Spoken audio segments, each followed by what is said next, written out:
Hi, everyone. Thank you guys so much for joining me this evening.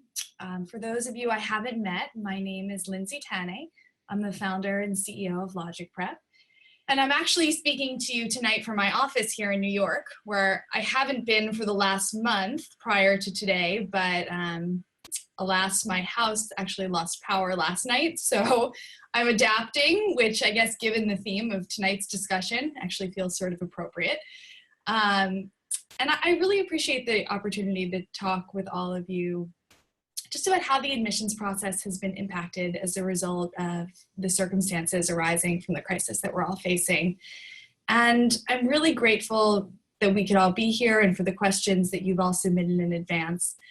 To my mind, that suggests that hopefully most of you and your loved ones remain healthy and safe. And I'm glad that you can join me in thinking through the current admissions landscape together and how we can empower families to navigate it. It's always been our role to help manage the unpredictability inherent in this process. And though the degree of uncertainty we're facing is certainly on a different scale, just know this: the college admissions process has always been highly variable and frankly, pretty confusing. So I get that many of you are probably feeling nervous.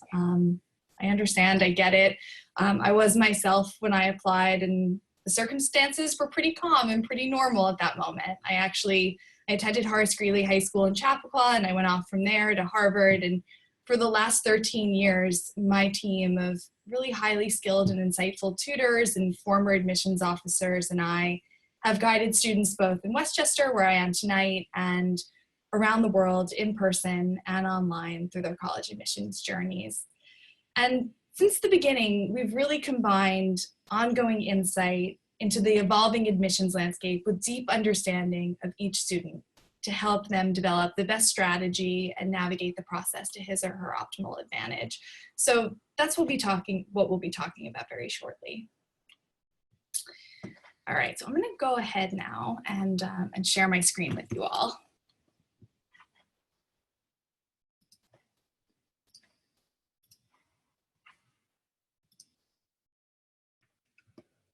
Okay.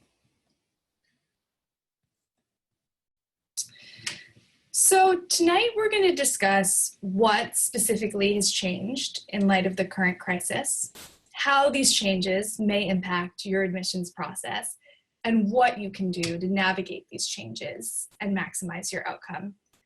But what I also feel it's important to convey from the beginning, and this might surprise you, is that from our perspective, the changes we're going to review are not likely to significantly alter the admissions process. I'll provide an overview, for example, of the disruptions to standardized test dates and new policies we're seeing at some colleges as a result. And I'm going to speak to the reality that for a period of time, many of our students are going to be earning pass-fail grades rather than traditional number or letter grades. And I certainly don't mean to minimize the disruptiveness or in some cases, the disappointment or inconvenience associated with these changes. But after I step through these and other changes brought about by the COVID crisis, I'd also like to return to the notion of what's really not changing and why I don't think things will be all that different this year. Our recommendations are based on years of experience and ongoing insight from colleagues in higher education. And that said, I think it's safe to say that there's so much uncertainty in the world of college admissions as there is in every other aspect of our lives right now. So things may change, but we'll certainly continue to stay on top of the latest developments and keep you informed both through sessions like these and on the updates page we're maintaining on our website. So following this presentation, I'll send an email that summarizes our discussion and includes links to all relevant resources, including that updates page, so no need to take notes tonight. I also want to say that I really appreciate all of the thoughtful questions that you submitted in advance, and I've incorporated them here. I also want to address your questions and thoughts as they arise tonight. So I'll speak for about 30 minutes, and then I've left the rest of the hour open for Q&A. So as we're going along, if you could just enter your questions into the chat box on Zoom, I will get to them at the end. Okay. So I've organized tonight's presentation according to kind of the three main pillars of the application process as we think of them. Standardized testing, the academic record, and the personal narrative, all of which have been affected in unique ways.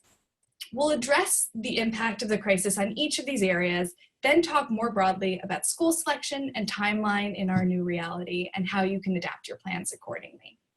But here's perhaps the most fundamental thing that stayed the same, and I really want to say this from the get-go. Colleges continue to seek out students who demonstrate creativity, compassion, initiative, and impact. And while the avenues for expressing these traits are definitely more limited now, there's actually tremendous opportunity to express creativity, empathy, and grit in really unique and powerful ways. Okay, so let's start first with standardized testing. Many of you have understandably asked whether more colleges will be going test optional this year, and if they do, what that's actually going to mean. So first, let's answer the question, what is test optional? So test optional is a policy by which students may choose not to submit SAT or ACT scores. If they don't submit them, they won't be evaluated. However, if students do choose to submit scores, those scores will be evaluated. So a number of schools have announced that they will implement a test optional policy for this year. Some of the most notable ones perhaps are the UC system, so UCLA, UC Berkeley, Tulane announced this a couple days ago, Boston University, and many of the liberal arts colleges are included in this camp as well, such as Williams, Amherst, and Vassar. And actually Eli, who directs our college advising program, is a former Vassar admissions officer, so he has some particularly valuable insight, I think, into that school specifically and how others like it are thinking about this year's policy shift. So Camilla, you actually asked a really insightful and helpful question about whether we can expect others to follow. And I think the answer is that yes, in the days to come, more schools may indeed become test optional for this cycle, though certainly not all. I think it's also important to note that when colleges say that they're going test optional, it means that students still can submit standardized test scores if they feel it would enhance their application. And we're in unique times with high schools transitioning online and often eliminating grades at all for the semester or relaxing their academic standards. Students' transcripts are going to present a more limited picture than they have in the past.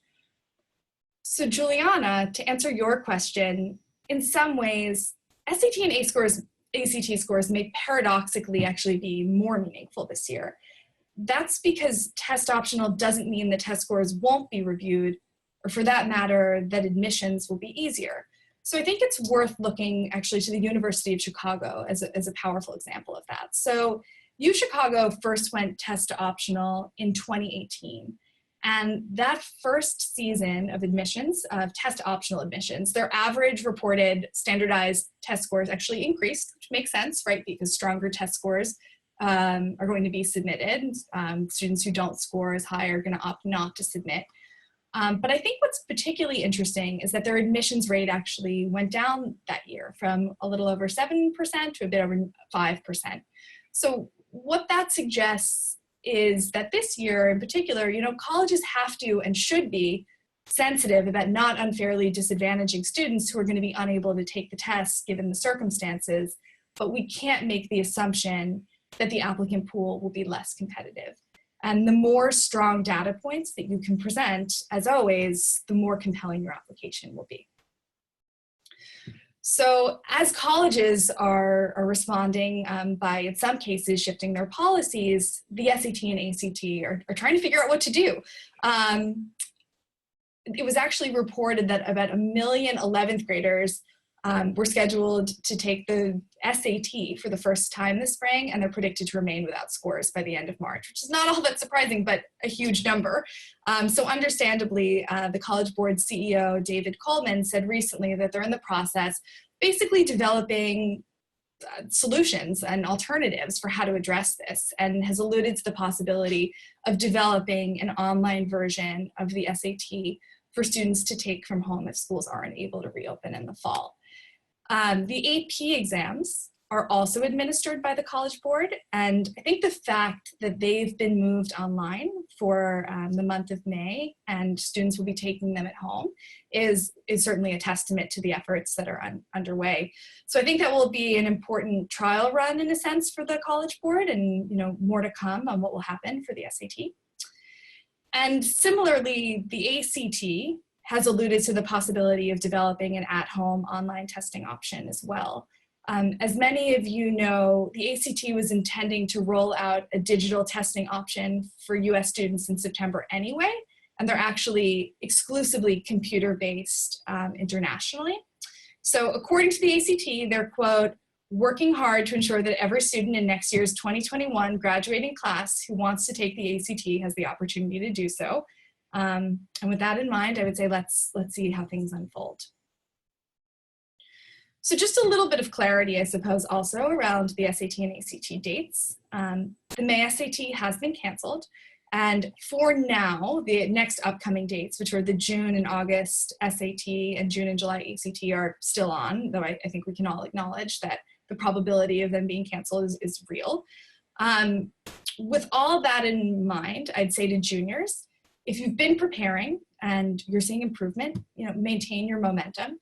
At many schools, as we just talked about, test optional policies may translate to a somewhat chaotic combination of just a larger applicant pool and less data available to make decisions. So scores can definitely enhance your application regardless of whether they're required. So that said, if you've already started your preparation, you're improving, stay with it. Go ahead and register for the June and July tests if you haven't already. And if you're not planning to submit scores, I would just say to be extra thoughtful about developing now the aspects of the application colleges will be seeing, like the transcript and personal narrative. And we'll talk a bit more about this in the slides to come.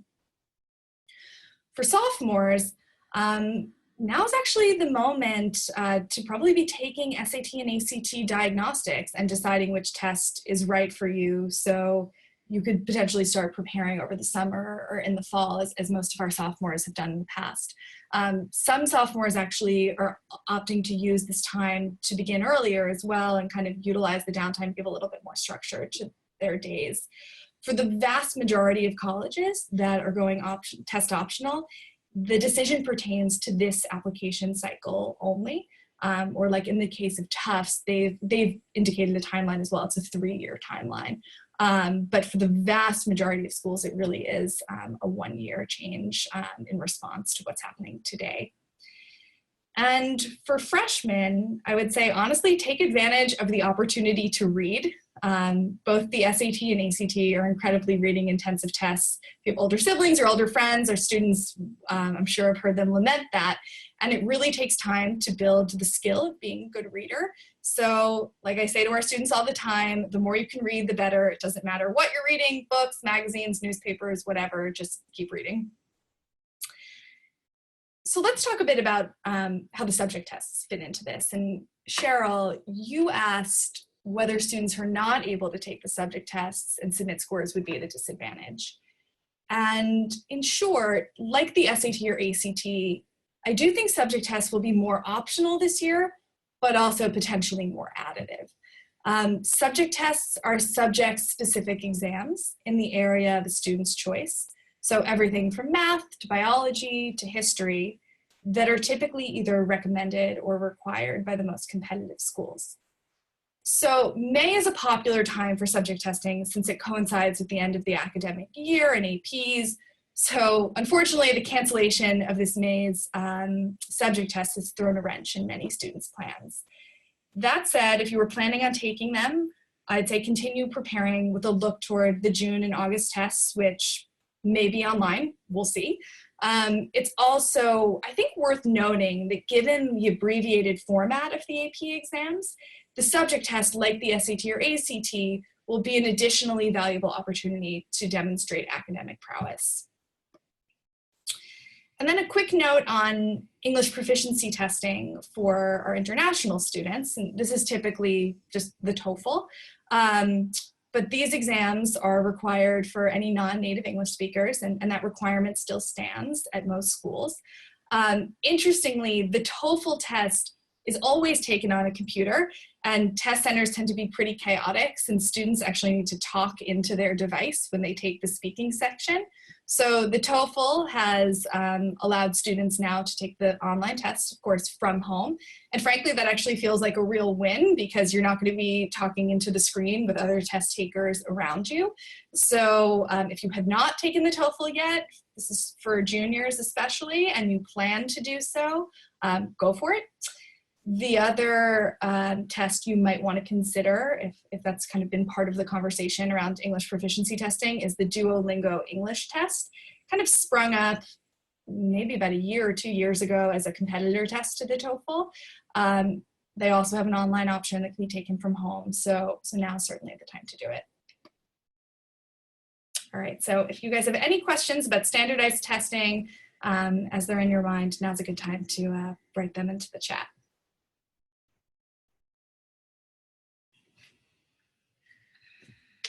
Okay, we'll talk next about curriculum and grades. In other words, the transcript. So many of you are also wondering how this semester will impact how the transcript is evaluated.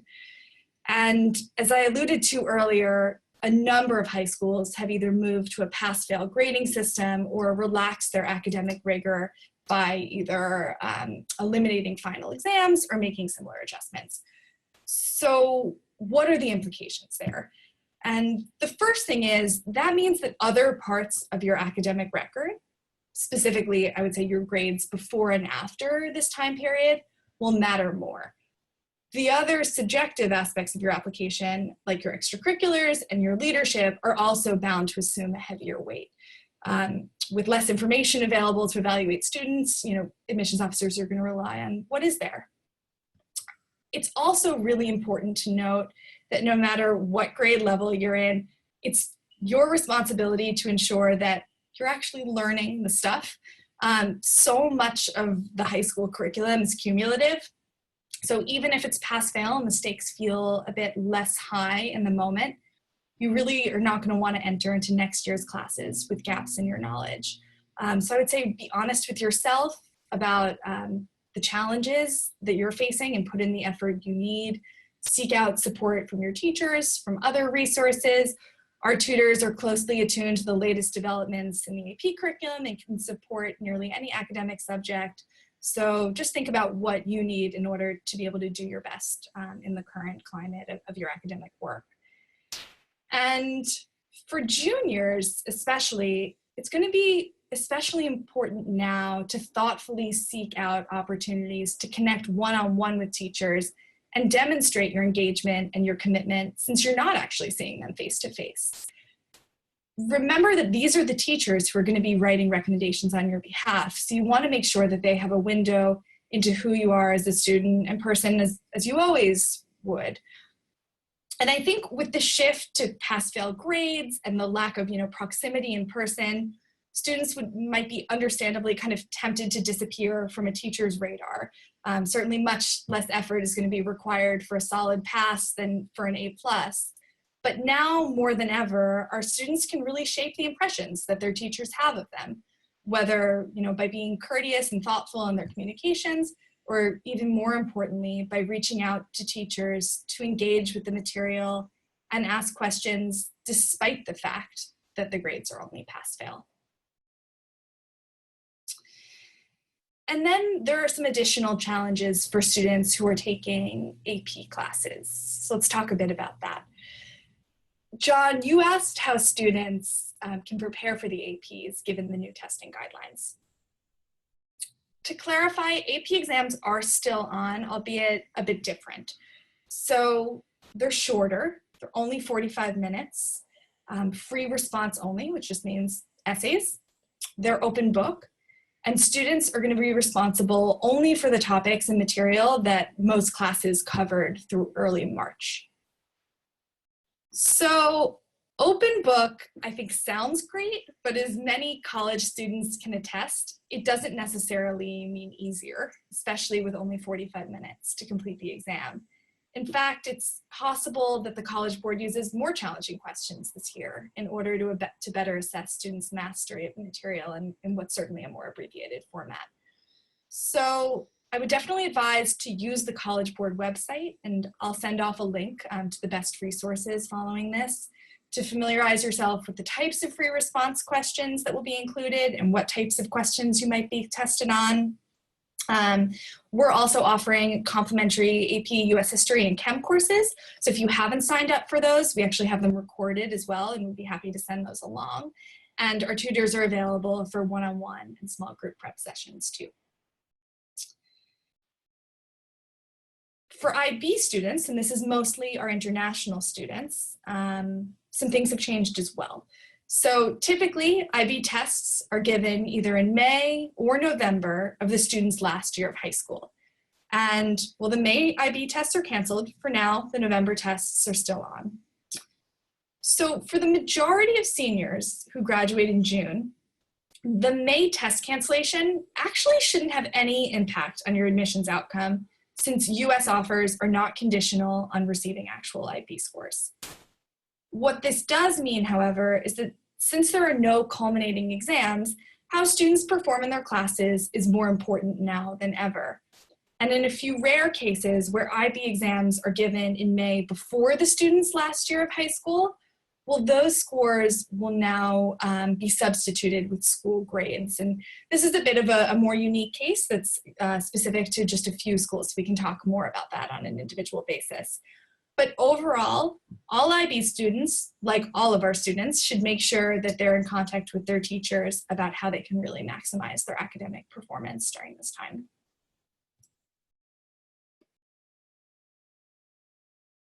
Okay, so any questions about the transcript and academics, send them along.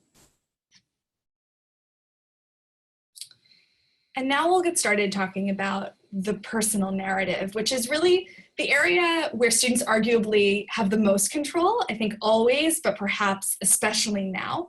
So the development, when we talk about the development of the personal narrative, we're talking about the activities, the leadership endeavors, and the essay that comprise each student's unique story. And our team of college advisors are all former admissions officers from schools such as Harvard, Duke, Vanderbilt, Georgetown, Babson. So they're not only intimately familiar with the kinds of discussions evolving in admissions offices around the role of the transcript or standardized testing in this most unusual application season, they're also deeply attuned to the importance of narrative and how to help students craft a genuine and really compelling story that's going to make someone lean in and want to learn more. So John, you also asked what students can be doing now during our time at home to get ahead in this process. And I'd say there's actually quite a bit. In a way, now is the time to really show powerful initiative and impact, which are two of the qualities admissions committees historically and consistently they've always valued most. And that's especially true since creating really novel, meaningful experiences requires even greater creativity and resolve today. So now's a great opportunity to learn a new skill or go deeper into an academic area of interest, since so many universities have made their courses available for free online. So there are resources like edX and Coursera, and Yale and MIT have taken all of their material and kind of made it available for the world at large. So for example, and I think this is just like one cool example, is Yale's most popular class on how to be happier in your daily life is now accessible to the world at large. So, I've been telling our students it definitely feels like the right moment for any emerging psych majors to take an intro class, and probably, frankly, for all of us to take it. And honestly, there are just so many problems in our world to solve right now, which creates a really interesting platform for innovation and social impact for our students. So think about how you can support your community, whether that means continuing past service work online, so taking what you've done and translating it kind of virtually, or starting a new project in response to the current crisis. So for example, we already have one student that's using the skills she developed as a costume designer for her school plays to make masks. And we have another student who's applying his interest in robotics to 3D printing face shields for his local hospital. And this ultimately is what our team of college advisors helps our students to do. We work closely with them one-on-one to draw out their interests and passions and help translate them into actionable projects that can really make a positive impact. And just a small thing, but for juniors, I'd suggest getting a head start on the Common application. It's up and you can totally work on it and fill it in. And although it will reset over the summer, the information you put in now will in fact roll over. Typically in August is when they make that shift.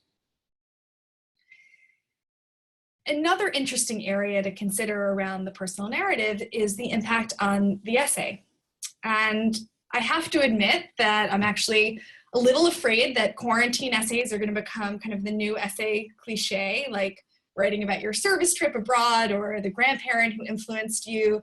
So students are going to have to get really creative to warrant writing about this time, since it's pretty much the ultimate collective experience around the world.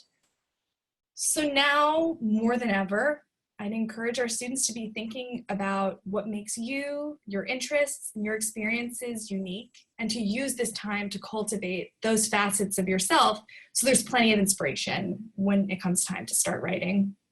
And we often say to students who are embarking really on any experience, or even just in their daily lives, that it can really serve them to keep a journal and jot down insights or ideas that just seem interesting in one way or another, even if they don't know where they'll lead.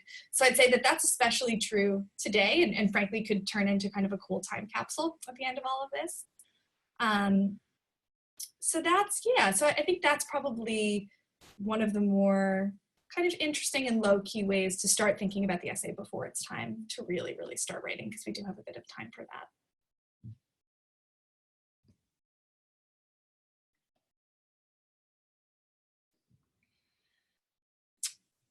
Okay, so let's talk a little bit about school selection and timeline. And I'm going to preface this by actually saying that I think it's important to almost like ask the question of, why does this all matter? Why do we continue to ask and answer these very specific college questions in the midst of what is truly a crisis? And with that in mind, I just think it needs to be said that eventually you will go to college. We don't know when. So to be clear, as of now, colleges have not indicated that they'll be online in the fall, nor have they postponed any application deadlines, though we're of course following that closely. As of yesterday, BU was the first US school to announce that they've prepared or they're in the process of preparing to postpone their reopening until January if public health officials deem this the best course of action, which is not surprising and prudent, and those discussions are likely happening across the board, but no kind of official word from many schools other than that. And for students who are applying, according actually to a recent talk I heard from Cornell's VP of Enrollment, early action, early decision timelines may be pushed back in response to the uncertainty around test dates mostly, but it's still too early to say, and no decisions have been made as of yet. So a question that came up a number of times was about school visits. And interestingly, this piece is as relevant for our graduating seniors as it is for our younger students. So as a senior, if you can't visit the schools where you've been accepted, how do you know where you want to attend? And Maria Fernanda, as you raised, how will juniors even know where to apply early decision or early action if they don't have the chance to see different campuses? So we've always emphasized college visits as a really powerful way to identify the right fit and show demonstrated interest, which is something that universities do take into account when they're deciding whether to admit students. And obviously, we need to think a little bit differently about that right now. So in lieu of visiting, what can you do? To show interest and learn more, the first step, and this is sort of a no-brainer, is to register for virtual tours and info sessions and sign up for the school mailing lists. Colleges are doing a really good job of adapting and putting really accessible and interesting and engaging information online. I always tell students to do this, and I think it's especially true now. But read the college newspapers, they're all online too, to get a sense of what student life is typically like. And when you're doing this online exploration, I would say honestly, look up the surrounding towns on Google Maps, read about the local restaurants, take a virtual stroll down Main Street, even check the weather forecast to get a sense of what you're in for. The more you can paint kind of an alive and dynamic picture of the environment as well as just the academics, the better. And university staff and faculty are also, on the whole, really beginning to recognize the importance of engaging with students directly and are doing a better and better job of that. So I'd advise that when appropriate, you email your regional admissions officer. This is actually the person who's responsible for evaluating your application, as well as professors in your academic areas of interest to start a dialogue. You can ask about research opportunities or community service projects that are happening or whatever else feels really cogent and personal to you. And we expect faculty members to be much more accessible in the weeks and months to come. And it can really actually turn into a wonderful way to build mentorship relationships with faculty on campus before you even get started.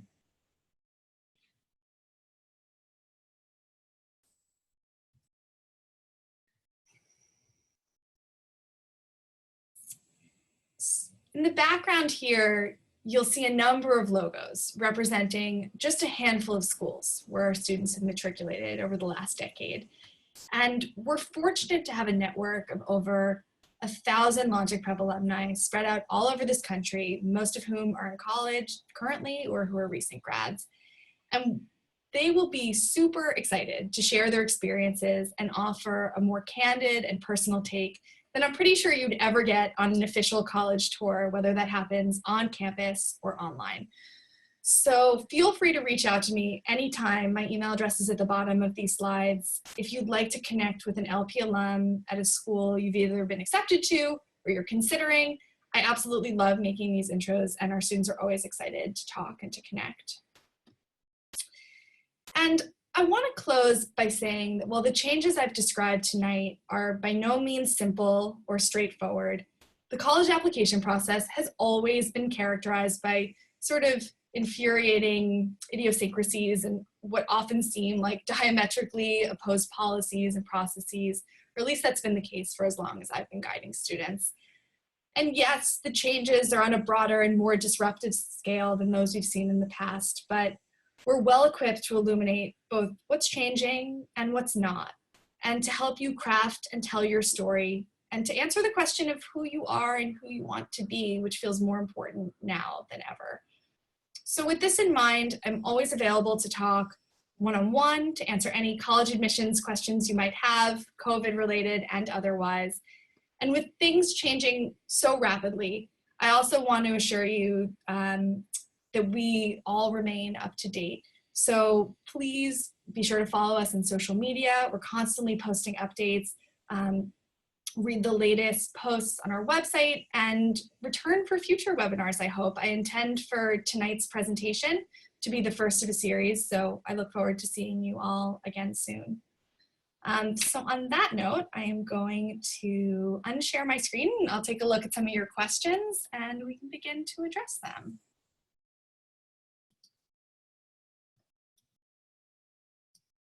All right, everyone. So I'm seeing a number of questions coming in here actually about the TOEFL from our international students about whether it's going to be compulsory for students who study in English or American schools or whether it's still required this year. And the answer is that on the whole, yes, it tends to be required across the board regardless of where you've completed your high school education. But that tends to actually be very, very school specific, sort of outside of the context of what's happening today. So as you craft your school list, I definitely encourage you to check out what the requirements are around TOEFL testing. And honestly, having taken the SAT and ACT for most of our students, the TOEFL is kind of a breeze. And again, can just be one more piece of additive information. So given that it's at home and it's being offered online now, and conceivably many of you guys have some time to do it, I would definitely encourage that. Rich, that's an interesting question. Rich just asked whether we think that this situation will impact how many students apply next year and whether students decide to do gap years. And it's an interesting thing to think about. I think that more students may choose to take the gap, but will likely apply on the same time frame. We typically encourage students who are contemplating gap years to apply as they're graduating, like on the normal cycle, since they just have more access to their teachers, to their guidance counselors, to their school. And I think that that remains true now. My advice would be to kind of stay the course, follow the same timeline, and then once admissions decisions come in, make a choice about, whether a gap year feels like the best option. Sophia, I just saw your question about students who are registered for the April ACT and whether they'll have preference when signing up again for the July test. And my sense is that no, those students will not be given preference. I know that April test takers were not re-registered automatically. They should have received kind of a correspondence directly from the ACT. So I would say certainly to follow whatever instructions they're giving, but if you haven't signed up for June or July yet, my advice would probably be to go ahead and do it sooner rather than later. I'm also seeing a number of questions, both from our students and families abroad and here in New York, asking about international student numbers and whether we anticipate that we'll be seeing fewer international students apply this cycle and what kind of that will all mean in terms of the process. Anecdotally, I mean, we have not seen a tremendous drop-off in international interest. I think that for many students internationally or abroad who are planning to go to the US, this is a plan and a dream that they've had for a long time, and something that they've kind of committed to over the longer term and have been kind of making decisions that are kind of predicated on those plans for some time. So we'll be writing this out and moving forward with the application process, though I don't know that that's kind of universally true. I wouldn't be surprised if we see fewer international students applying, although that hasn't been kind of my, I guess I'm saying my specific lens into it. But I think when we kind of look more globally and think about what might happen in the months to come for this cycle, yes, we may see fewer international students looking to apply. And I just want to also point out, I'm seeing a bunch of like pretty specific questions about the IB coming through. And that pertains to like a pretty select group of some of you guys, and is different kind of school by school as well, based on how your high school's curriculum work. So I just want to say I'm not ignoring those, but I think we should talk maybe in a smaller group so we can go through that and just make sure that we address all of those individual concerns. So yeah, so looking through, there's some excellent stuff in here, but also some really specific questions that could probably be best addressed one-on-one. So I'm going to follow up with all of you guys and would be happy to hop on the phone and speak with you about all of this and whatever else comes to mind after. I'm also going to be circulating some notes. So stay tuned on all of that and we'll talk soon. All right, take care, everyone.